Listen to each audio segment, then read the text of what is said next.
Class is now in session. I am Professor Hockey, and today we'll be discussing the final game of the Sharks' 2018-29 season, in which they lost 5-1 to the Blues in Game 6 of the Western Conference Finals, as the Blues will move on to face off against the Boston Bruins in the Stanley Cup Finals.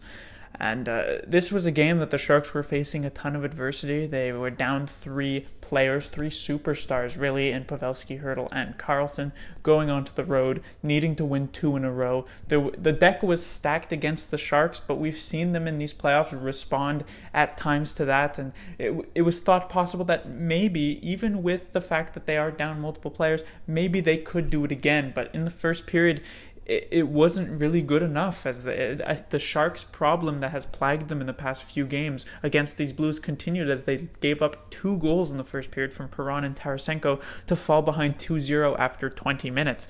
Like in Game 5, they were down 1-0, and Game 4, they were down 2-0 as well, all in the first period. And this Sharks' first period, while they did marginally outshoot the Blues, they were not nearly good enough, especially for a team on the brink of elimination. At least once the second period came along, the Sharks started to pick up the pace, and of all players, Dylan Gambrell got his first NHL goal ever to cut the lead in half. But after, a couple of missed opportunities from the San Jose Sharks, including Logan Couture, who was just inches away from tying this game, it's a power play for the Blues off of a hooking call from Justin Braun, and Braden Shen makes it 3-1. That was the Blues' second power play of the game and second power play goal of the game, the penalty kill failing the Sharks in what would end up being their final game of the season. Come third period, the Sharks are even better, controlling the pace. It was similar to how the Avalanche looked in the third period of Game 7, when they were down 2 goals. The Sharks were doing exactly that to the Blues. The Blues were on their heels, but the Sharks just couldn't find a way to get another goal. A couple of missed opportunities, a crossbar hit from LeBanc, and eventually it would be Tyler Bozak who would get a pretty lucky one that goes off of the stick of Gustav Nyquist to make it 4-1 Blues. And that basically put it away, as Barbashev then added to make it 5-1 on the empty net, and the handshakes came out after that. So an unfortunate loss for the San Jose Sharks as they head home as the second to last team to be eliminated in these playoffs, as of course there will be a loser in the Stanley Cup Final. So it was a good run for the Sharks, but they will not get the ultimate prize yet again.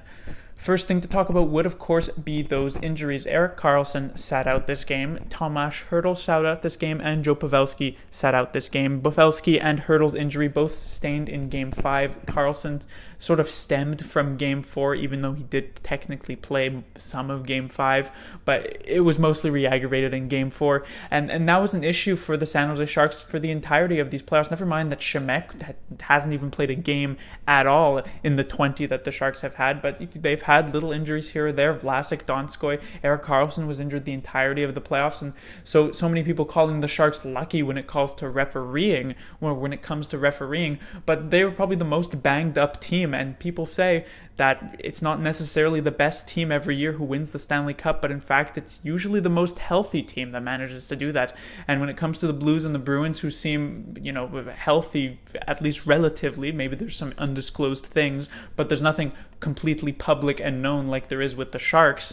It's not a huge surprise that the Bruins and Blues managed to advance past a team that is as banged up as the San Jose Sharks. And there were moments in this series when it comes to the officiating, not when it's like tripping calls, slashing calls, hooking calls, because those will go both ways, honestly enough. I could sit here and tell you about multiple calls that the Blues did that were somehow missed by the referees, and yet a Blues fan could probably come in and say the exact same thing, but for the Sharks. But when it comes to more egregious calls coming out from the Blues side and then not responded to from the referees, I'm wondering if there's something maybe subconscious about what happened earlier in these playoffs with the Sharks that were maybe preventing the refs, or making the refs doubt what they actually wanted to call, because of course it's a lot safer for job security wise for the referees to not call a certain controversial hit compared to actually calling one and maybe getting it wrong, as we saw back in Game 7 against the Golden Knights. So there were multiple situations in this series. For instance, Justin Braun gets hit in the head by Sammy Blais. Most people were in agreement that that should have been a suspension, and yet it didn't even get 2 minutes on the ice and no supplemental discipline at all. Later on, it was Tomas Hertl who ends up getting injured on this play, taking a hit up high from Ivan Barbashev. No call on the play, no suspension either in that situation. Then it was Alex Pietrangelo hitting Joe Pavelski and then getting an elbow to his face. Nothing on the ice at all called either. Then it was, in this game, Tarasenko punching Timo Meier in the face early on. Maybe a momentum swing, as the Sharks could have gotten the first power play of the game, if I'm not mistaken.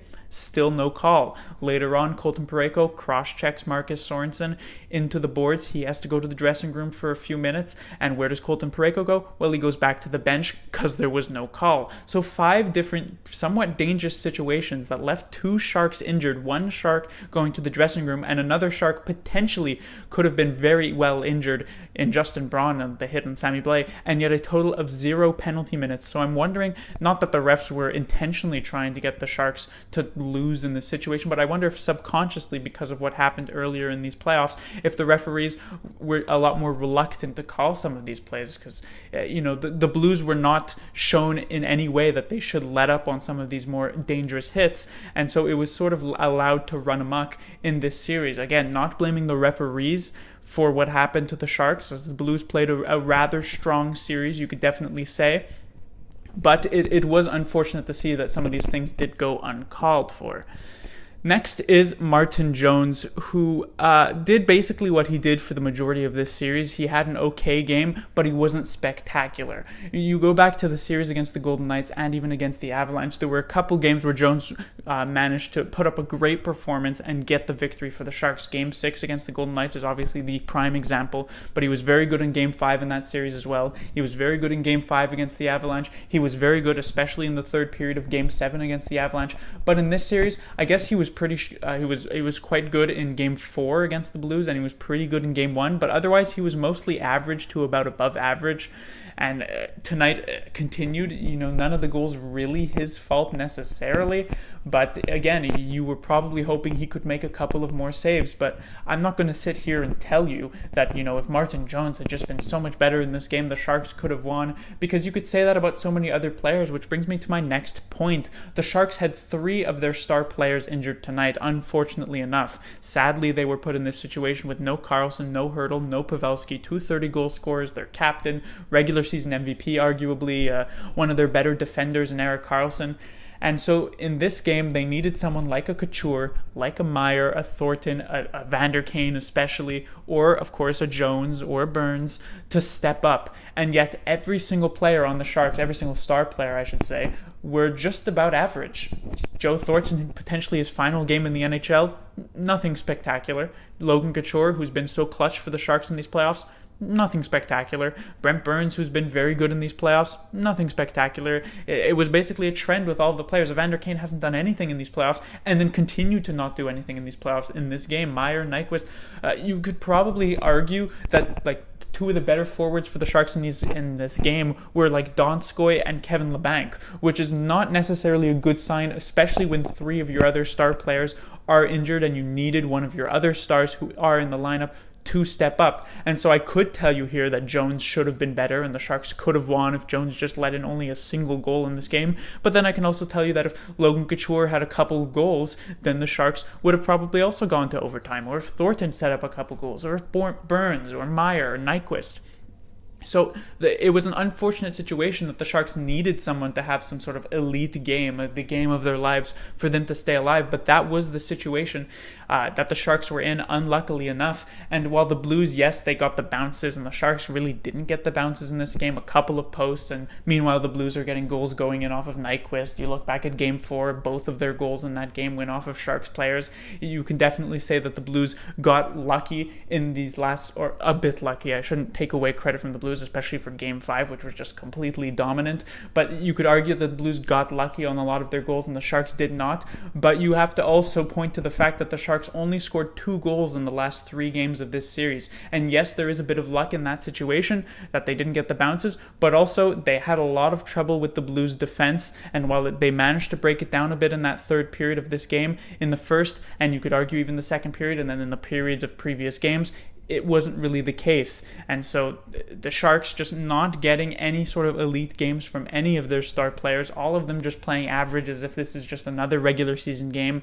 And that is one of the primary reasons that they end up losing this one 5-1. But that will do it for this review. The Sharks will be back in action in just about 4 months when it comes to September for the preseason. Not to say that this will be a very boring 4 months. There won't be any Sharks games, but there will be a lot of Sharks action when it comes to how the offseason plays out. What's going to happen with Karlsson, Pavelski, Meyer, Thornton, LeBanc. A lot of contracts are up. Some players could leave. Some longtime Sharks could leave. There are some potential huge free agents on the market that the Sharks could make a move for. A Duchesne, a Panarin, who knows really what could happen. And so it is going to be an interesting offseason for the Sharks, but I'm sure every Sharks fan is in agreement that offseason probably came just a bit too soon. Class dismissed.